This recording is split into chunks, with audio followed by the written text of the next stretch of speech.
Redemptorist Denver Province has a long and storied history, from serving as chaplains in World War I to breaking down racial barriers in the 1940s. The Redemptorist mission of serving the poor and most abandoned is reflected in their correspondence, writings, photographs, and artwork.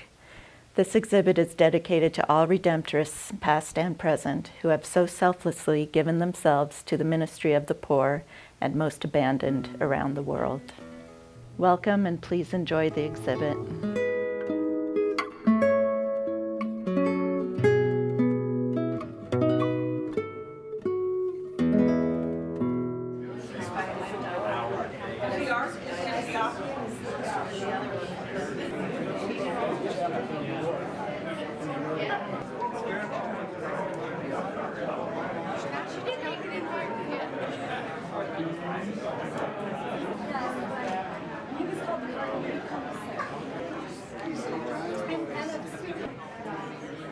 After the Civil War, the accepted practice was to segregate African Americans and all white parishes.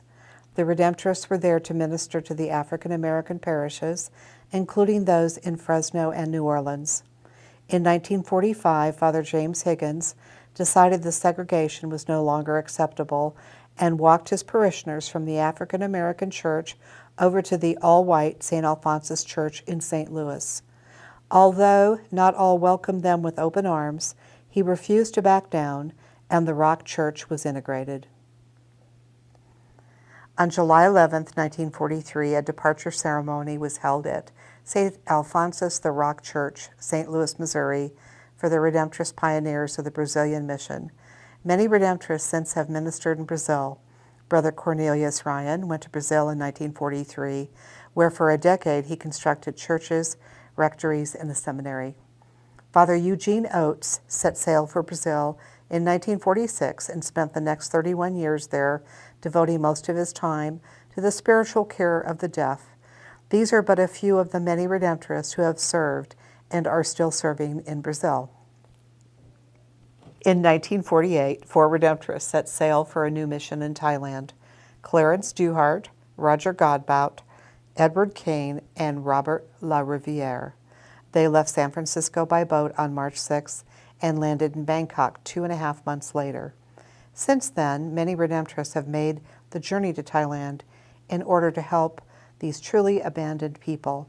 In 1974, Father Ray Brennan founded the Padia Orphanage, and in 2000, the Sarnelli House was opened, an organization dedicated to orphan children, especially those who suffer from AIDS.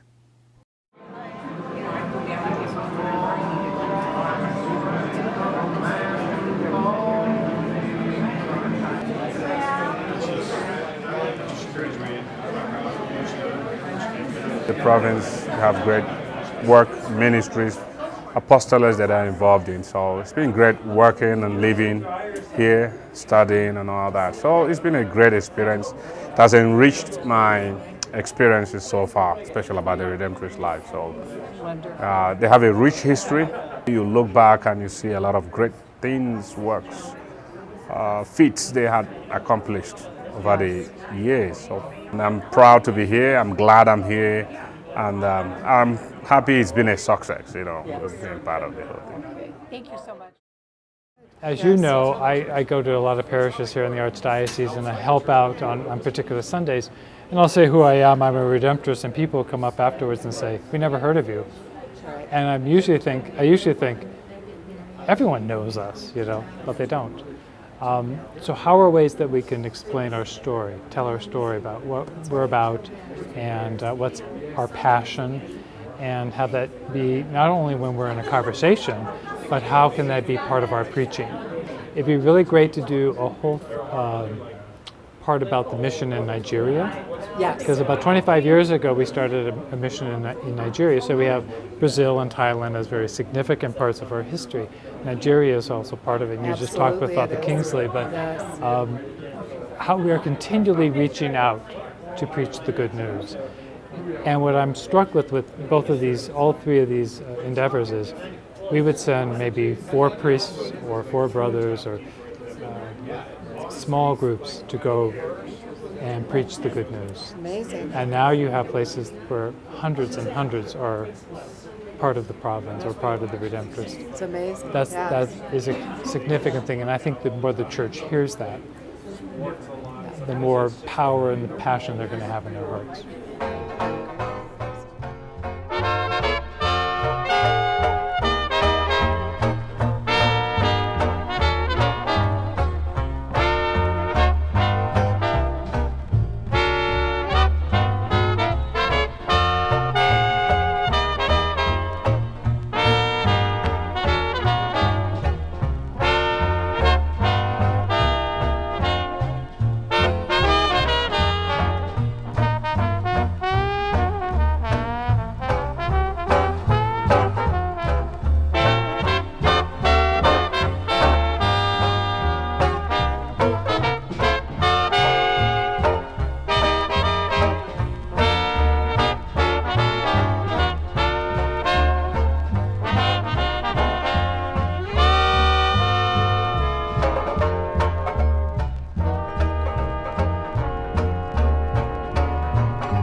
For centuries, the deaf population was marginalized, but as early as the 1880s, when Reverend Camillus Lafeneur instructed a deaf brother and sister in Detroit, many Redemptorists devoted themselves to the apostolate of the deaf. In the early 1900s, Father Daniel Higgins developed sign language for deaf Catholics and later published a book so that other priests of all orders could minister to the deaf as well. Beginning in the early 20th century, many religious used the railroad to travel the United States in order to reach remote areas. But the Redemptorists were the first to outfit a car with a chapel and rectory on wheels. Father Leo Kulik braved many hardships, including smallpox, to carry the word to migrant workers and others who had no access to a traditional Catholic church. So in the exhibit, is there any particular exhibit that really touched your heart? We know you have a piece of your own family history in this exhibit. Could you speak to us about that? Yeah. Well, this picture is a picture of Mother Perpetual Help that was used for public veneration during the Second World War. And when the war ended, one of the priests who was a good friend of ours, chaplain, brought it back and gave it to my folks. And he put on it the history of where it had been in the Philippines and on the ships and stuff like that. So it's a treasure for me. Oh, absolutely. It was so kind of you to share it Yeah. for the exhibit today. Yeah. Father Harry, have you been enjoying yourself this evening? I'm impressed at the Okay. professionalism of it. Having studied some of our history, I'm actually learning. I've That's learned some more, right. which was very nice. The more you know, the more you don't know. Yeah. So, Yeah. but this was wonderful. It was just a nice thing, and a lot of people. I'm surprised. Nice group of people, and everybody. Quite a few people. Yes, yeah, Really. yeah. I live with some of these people. They say, "Oh yeah," So people who work for the deaf.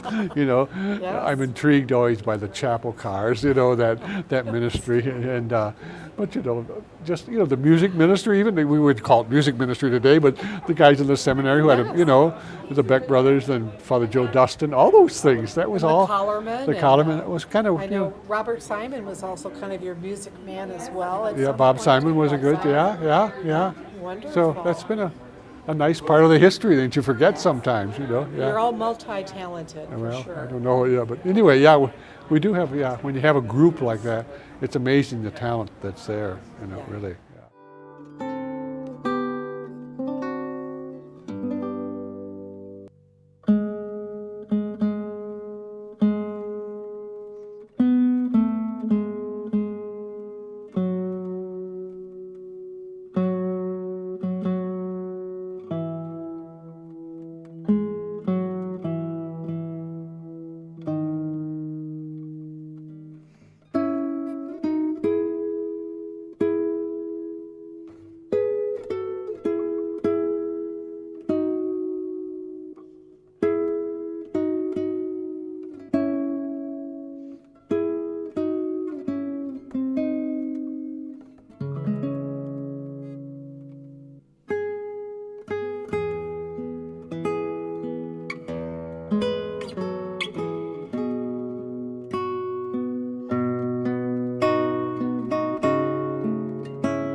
In 1917, Father Christian Darley was the first American Redemptorist to be commissioned as a chaplain in World War I, but many others would soon follow in his footsteps. Father Darley and Father Thomas Byrne wrote accounts after the war in which they recounted their harrowing experiences on the battlefield. Many Redemptorists were called to serve as chaplains during World War II, including Father Joseph Flynn, who was 50 years old. Father Emmett Crane served under Patton and wrote many letters to his provincial describing life on the warfields in France. Father Vincent was the only Redemptorist from the Denver province killed in the line of duty. However, many were awarded medals, including the Bronze and Silver Star.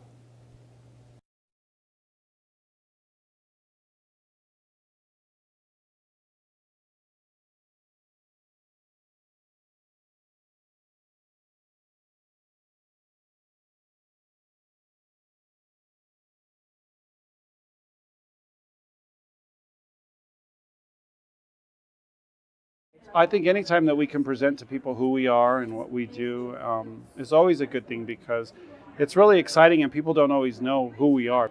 I think in the church, the Redemptorists, we ourselves, we go and we answer a call and we just do what we do. It's always good to share that and to share who we are and where we've come from, and to see really our charism alive in the church, because our charism is still very much needed in the church today. And there are many groups who we need to minister to and reach out to. And so looking at our past, actually, like I said, I think it impels us towards the future and helps us to be strong and courageous as the guys who came before us were strong and courageous and made choices that sometimes were against the grain, were against society, and they chose to step out there and to minister to these groups. And I think that's a great thing with this, which has shown, I think, that.